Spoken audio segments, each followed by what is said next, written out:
shot himself and killed by a Japanese sniper.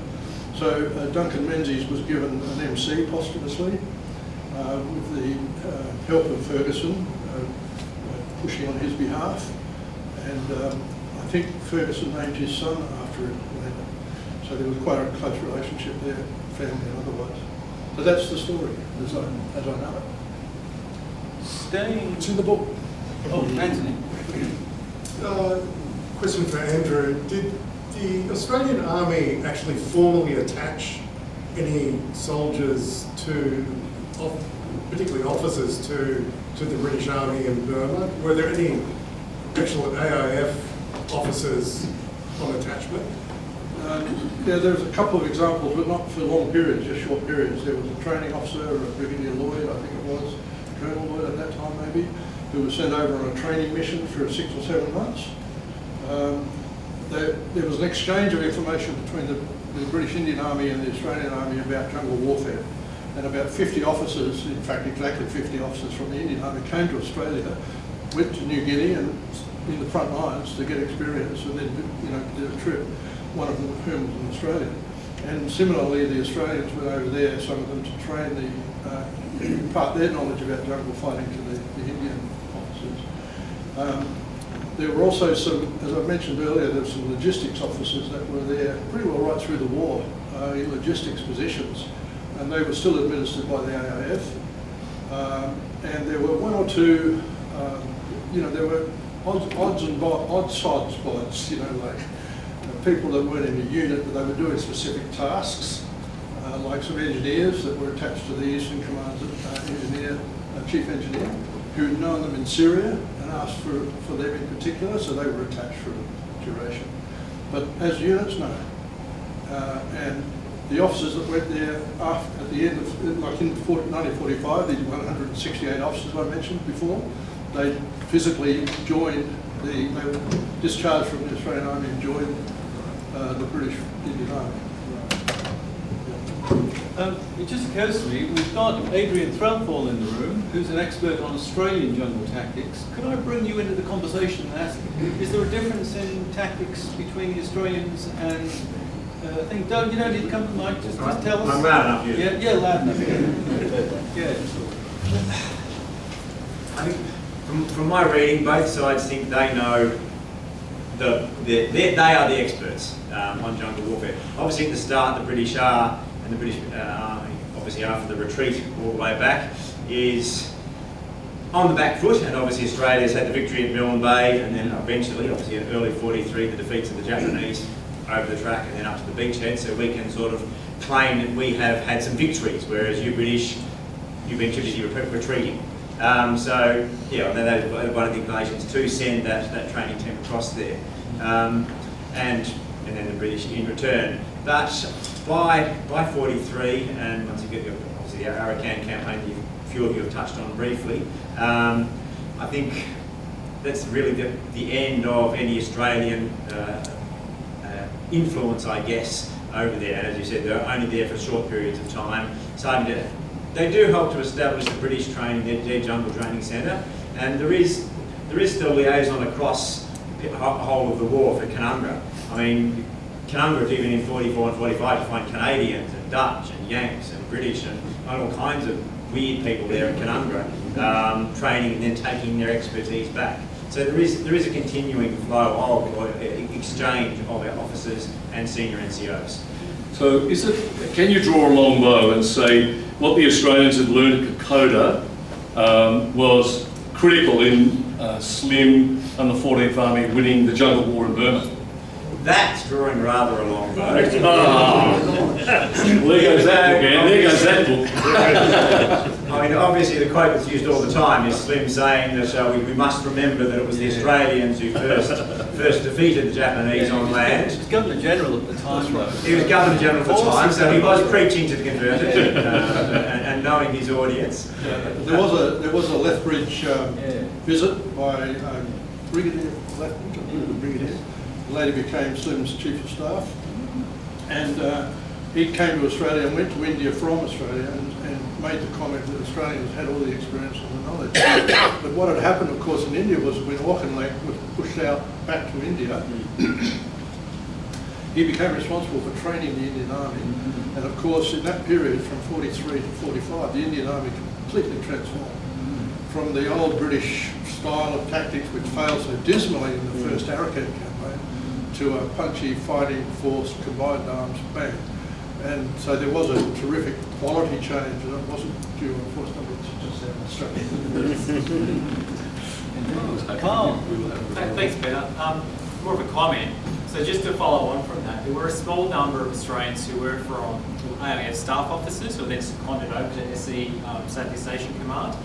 And I think part of that was an attempt to have a small amount of knowledge transfer from what was happening in Papua New Guinea across the Burma and India front.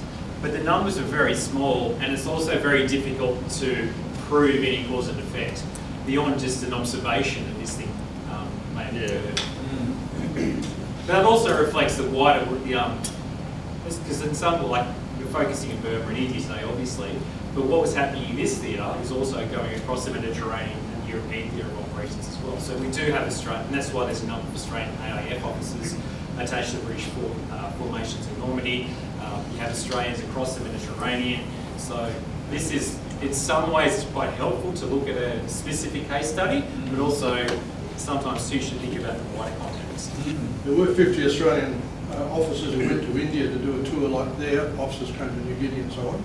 And their reports are quite interesting because I think they saw a much bigger army organisation in front than those little fights, you know, comparatively speaking, in New Guinea. And all of their reports were very complimentary to the Indian Army. They were internal reports. Looks like it. Next. Yeah, thank you, gentlemen. Just during the whole scenario in the war in the Burma, that part of the war, there is just something has happened at the same time. Dr. Subhash Chandra Bose, a Bengali revolutionary, they created his own force. Some of the military deserted from the Indian Army, and they create some sort of International Army. They join the Japan or something like that. Yep. Do you know anything about this? Sure. Just a little bit. Sure I do. A lot of the officers and men who joined what became known as the Indian National Army, INA, which worked collaboratively with the Japanese forces, including Burma, had surrendered in Singapore and were given incentives by the Japanese to join. Basically, the British are horrible, we're great, and we're going to be good, and there you go. Anyway, those forces under Bose fought against the British in the Arakan actually, and also in Kohima in Far, but were not high quality. There were quite a few of them, about 17,000 or something like that. After the war, of course, during the war they were traitors, they were terrible, and of course after the war they got into Congress and they were pushing, you know, the independence of India from the Freedom fighters. Yeah, freedom fighters. So, like Israel, you know, at 1948 versus before 1948. Kim. Wasn't there a separate but much smaller, there was the Indian National Army, wasn't there a Burma National Army? There was, yeah, there I don't know was. how big it was. So it was run by, I always get his name wrong, but it was run by Aung San, who was Aung San Suu Kyi's father. Yeah.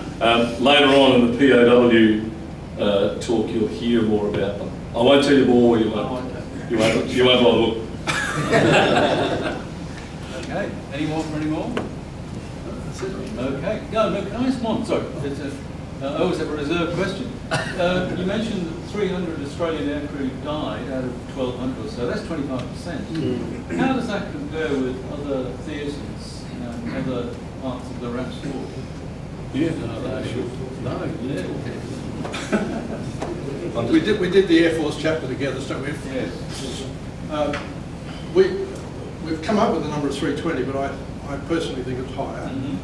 Maybe somewhere as high as 350. Okay. But that's, we still haven't tied that down completely. Yeah.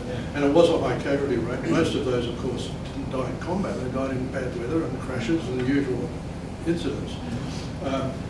But it's very hard to compare them with another theatre because, for example, the European theatre with Bomber Command, 55,000 people killed.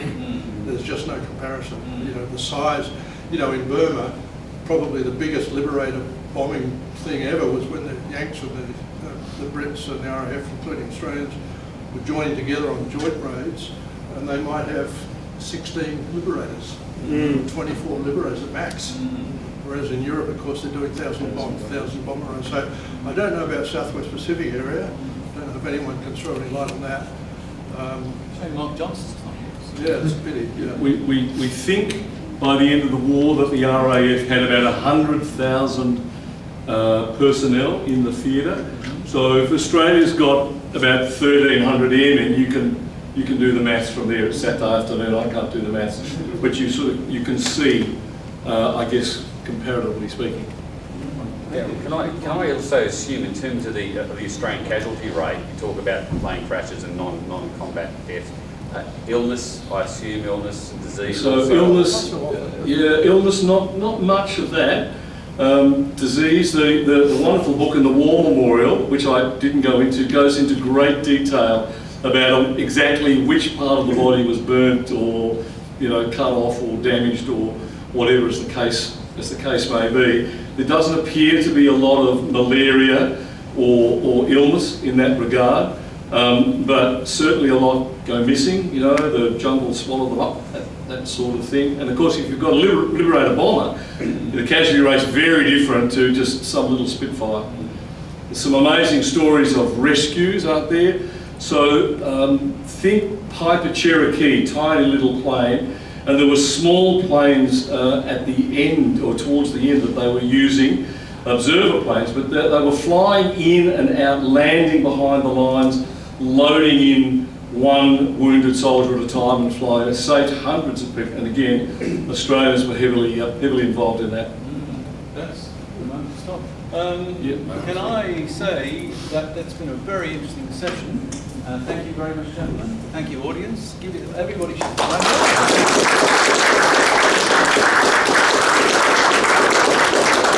It's been so good